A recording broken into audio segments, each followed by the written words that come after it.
अपनी तुलना दूसरों से ना करें। बहुत समय की बात है, किसी जंगल में एक कौवा रहता था। वो बहुत ही खुश था क्योंकि उसकी ज़्यादा इच्छाएं नहीं थी। वह अपनी ज़िंदगी से संतुष्ट था। लेकिन एक बार उसने जंगल में किसी हंस को देख लिया और उसे देखते ही सोचने लगा कि ये प्राणी कितना सुंदर है। ऐसा प्राणी तो मैंने पहले कभी नहीं देखा, इतना साफ और सफ़ेद। यह तो इस जंगल में औरों से बहुत सफ़ेद और सुंदर है, इसीलिए यह तो बहुत खुश रहता होगा। कौवा हंस के पास गया और पूछा, भाई तुम इतने सुंदर हो, इसीलिए तुम बहुत खुश होगे। इस पर हंस ने जवाब दिया, हाँ, मैं पहले बहुत खुश रहता था जब तक मैंने तोते को नहीं देखा था। उसे देखने के बाद से लगता है कि तोता धरती का सबसे सुंदर प्राणी है। हम दोनों के शरीर का तो एक ही रंग है, लेकिन तोते के शरीर पर दो दो रंग हैं। उसके गले में लाल रंग का घेरा और वो सुर्ख हरे रंग का था। सच में वो बेहद खूबसूरत था। अब कौवे ने सोचा कि हंस तो तोते को सबसे खूबसूरत बता रहा है, फिर उसे देखना होगा। कौवा तोते के पास गया और पूछा, भाई तुम दो दो रंग पाकर बड़े खुश होगे। इस पर तोते ने कहा, हाँ, मैं तब तक खुश था जब तक मैंने मोर को नहीं देखा था।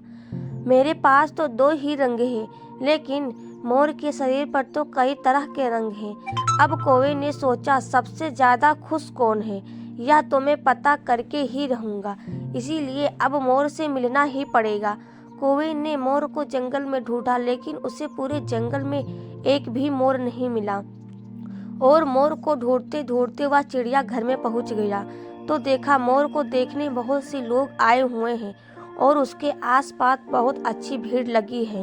सब लोगों के जाने के बाद कौवे ने मोर से पूछा, भाई तुम दुनिया के सबसे सुंदर जीव हो और रंग बिरंगे हो, तुम्हारे साथ लोग फोटो खिंचवा रहे हैं, तुम्हें तो बहुत अच्छा लगता होगा और तुम तो दुनिया के सबसे खुश जीव होगे।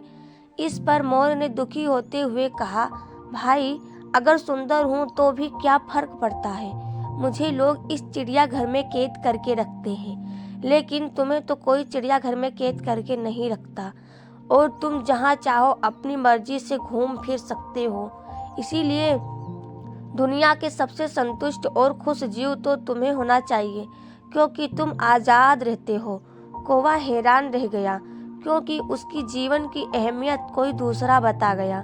दोस्तों, ऐसा ही हम लोग भी करते हैं। हम अपनी खुशियों और गुणों की तुलना दूसरों से करते हैं, ऐसे लोगों से जिनका रहन सहन का माहौल हमसे बिल्कुल अलग होता है। हमारी ज़िंदगी में बहुत सारी ऐसी चीज़ें होती हैं जो केवल हमारे पास है, लेकिन हम उसकी अहमियत समझकर खुश नहीं होते। लेकिन दूसरों की छोटी खुशी भी हमें बड़ी लगती है, जबकि हम अपनी बड़ी बड़ी खुशियों को इग्नोर कर देते हैं। तो दोस्तों, ऐसे ही कहानी वीडियो पाने के लिए हमारे चैनल को सब्सक्राइब जरूर करें और इस कहानी से आपको क्या सीख मिलती है हमें कमेंट कर ज़रूर बताएं। धन्यवाद।